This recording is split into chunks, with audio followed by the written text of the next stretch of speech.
মাত্র ২টি গাছ দিয়ে শুরু করা শখের আম বাগান আজ শত শত গাছে পরিণত হয়ে বিদেশে রপ্তানি হচ্ছে দিনাজপুরের বিরলের কৃষক আনসার আলীর হাত ধরে।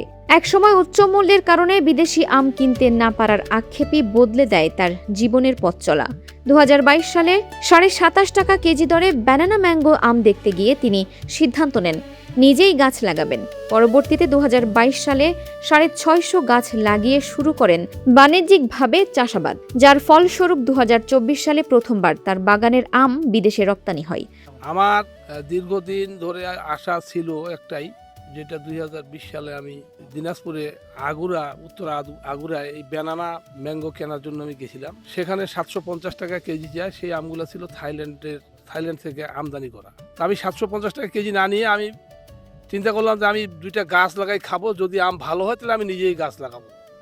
সেখান থেকেই কিন্তু আমার আসলে এই ব্যানানা আমের চাষ করার মাথার মধ্যে একটা যে স্বপ্ন, সেই স্বপ্নকে বাস্তবায়ন করতে আমি 2টা গাছ দিলাম ২০২০ সালে। ২১ সালে আমার কিন্তু আল্লাহর রহমতে আম আসলো কয়েকটা। সেই আমগুলা অত্যন্ত সুস্বাদু এবং সুন্দর, খেতেও মিষ্টি, এবং পাশাপাশি এই আমগুলা মানে দীর্ঘদিন হারভেস্ট করে পাকার পরেও রাখা যায়, যেটা 8 থেকে 10 দিন। আমি চিন্তা করলাম তাহলে এই আমটা আমাদের দেশ থেকে যদি বিদেশে আমরা রপ্তানি করতে পারি তাহলে তো আরও ভালো। এই যে বাগানে দাঁড়িয়ে আছে এখানে কিন্তু আমার আম্রপালির গাছ ছিল প্রায় ৩50টার মতো বা 40-50টা। ওই আম কেটে দিয়ে আমি তখন এই ২০২২ সালে এই ব্যানানা ম্যাঙ্গো গাছ লাগাইলাম। গাছ আছে আমার এখানে 650, এবং 22 সালে লাগার পর 23 সালে কিন্তু আম হলো। 23 সালে আম হয়ে দেখলাম যে আম বেশ সুন্দর এবং আম খেতেও সুস্বাদু। এলাকার বেশ কিছু লোকজনও খেলো, এবং কিছু আম আমার ইয়ারা নিয়ে গেল, যারা বিদেশে রপ্তানি করে তারা নিয়ে গেল, তাদের মাধ্যমে আমার আম দেশের বাইরে গেল। 24 সালে প্রথম আম দেশের বাইরে গেল। তো সেই উদ্দেশ্যেই আমার এই আম বাগান করা, এবং আমি এই কৃষি অফিসের মাধ্যমে যত রকম প্রশিক্ষণ আছে তারা আমাকে দিয়েছে, আমার যারা কাজকর্ম করে তাদেরকে দিয়েছে, এবং এখানকার যে উপসহকারী কৃষি কর্মকর্তা আফজাল ভাই, তিনি সার্বক্ষণিক আসেন, এই পরিচর্যার বিষয়ে তিনি সবসময় বলেন যে এটা করেন ওটা করেন।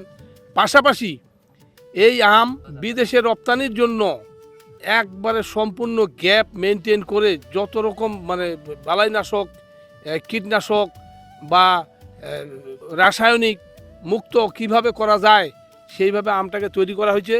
এবং আল্লাহ যদি চায় এবারও আমার আম দেশের বাইরে যাবে, আশা করি আমার আম দেশের বাইরে যাবে। এটা 650টা আছে ব্যানানা, আর 150টা আছে কাডিমন।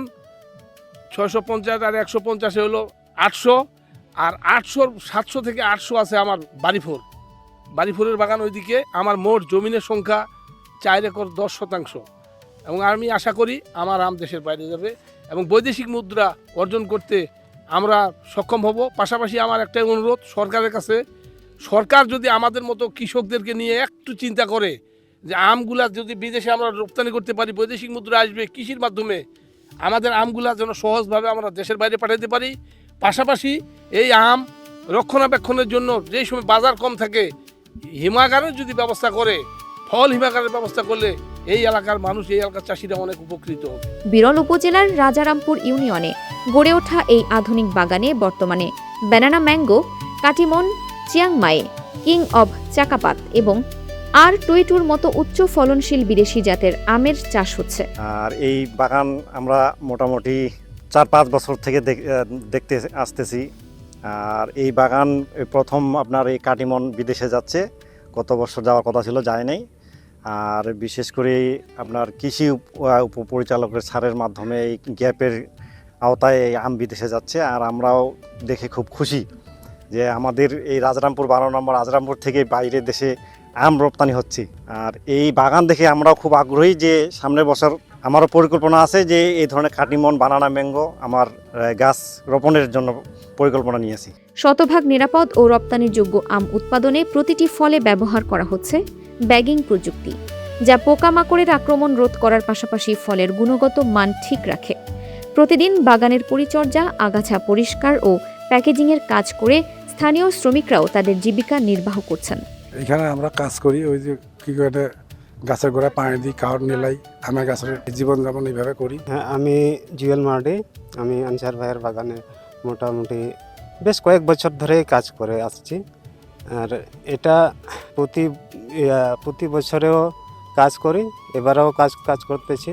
এখন শুরু করেছে যখন মূল হয়, আমের যখন মূল হয় তখন থেকে আমি, তারপরে আমার 3-4 জন আছে, ওরা আমরা বিভিন্ন ধরনের দেখাশোনা করি। অভিনব এই ব্যাগিং পদ্ধতিতে আম চাষ দেখতে প্রতিদিনই ভিড় করছেন দর্শনার্থীরা, যাদের অনেকেই নিজেদের বাগান করার আগ্রহ প্রকাশ করছেন। আসলে আমের বাগানটা দেখে আমার অনুভূতিটা অনেক ভালো লাগছে। আমি রাস্তা দিয়ে যাচ্ছিলাম, যাইতে যাইতে লক্ষ্য করলাম যে আসলে এগুলো ব্যাগ ঝুলানো, আসলে এটা এই প্রথম আমি দেখলাম এখানে যে আসলে এগুলো কিসে। আমি তারপর আমার গাড়িটা আছে রাস্তায়, আমি ব্রেক দিয়ে এখানে ঢুকে দেখি যে আমগুলা অনেক সুন্দর দেখাচ্ছে এবং আমি মনে করি যে এগুলো সুস্বাদু। আমারও ইচ্ছা জাগতেছে, আমারও একটা জমি আছে এই আম বাগান করার মতো। আশা করতেছি যে এনার কাছে পরামর্শ নিয়ে আমিও ভবিষ্যতে এরকম একটা বাগান করার পরিকল্পনা গ্রহণ করব আশা করি। উপসহকারী কৃষি কর্মকর্তা আফজালুর রহমান জানান, প্রতি বছরের মতো এবারও রপ্তানির লক্ষ্য নিয়ে বাগানের মাটি, পানি ও MRL পরীক্ষা করা হয়েছে। গ্যাস প্রোটোকল অনুসরণ এবং কৃষি সম্প্রসারণ অধিদপ্তরের নিয়মিত পরামর্শে উৎপাদন করা হচ্ছে এই নিরাপদ আম। আমি মোহাম্মদ আফজালুর রহমান, উপসহকারী কৃষি কর্মকর্তা, 12 নম্বর রাজারামপুর ইউনিয়নের রাজারামপুর ব্লকের মধ্যে আছি। যেহেতু আনসার আলীর আমবাগান থেকে প্রতি বছরেই বিদেশে আম রপ্তানি করা হয়, সেই লক্ষ্য নিয়েই আমরা প্রথম থেকেই এই বাগানের মাটি পরীক্ষা করে সার ব্যবহার, পানি পরীক্ষা করে নিয়মিত সেচ প্রদান এবং গ্যাপ প্রোটোকল মেনটেন করে, গ্যাপের যে নীতিমালাগুলো আছে, বিভিন্ন নীতিমালাগুলো আছে, সেই নীতিমালাগুলো মেনটেন করেই যা কিছু করার লাগে তা সবগুলো আমরা মেনটেন করেছি। এবং MRL টেস্ট করা হয়েছে, গাছে বাগানের নিয়মিত আগাছা দমন করা হয়েছে, পাশাপাশি রোগ আক্রান্ত ডালপালা ছাঁটাই করা হয়েছে এবং IPM পদ্ধতিতে মাত্রা অতিরিক্ত যেন বালাইনাশক ব্যবহার করা না হয় সেই দিকটাও আমরা লক্ষ্য রেখেছি।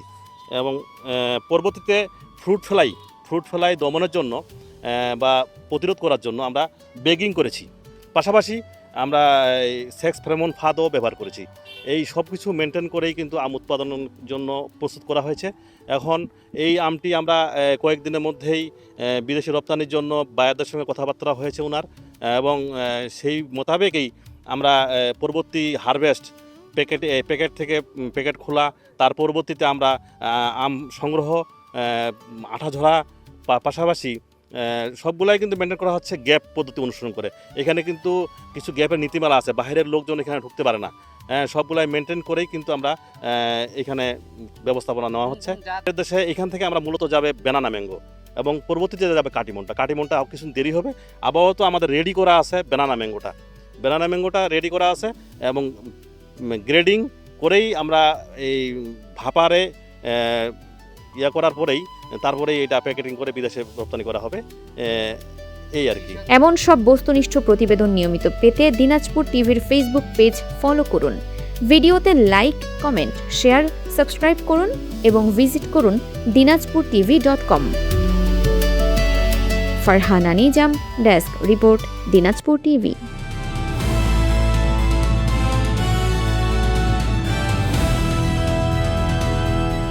দিনাজপুর টিভি মানুষের জীবনের কথা বলে।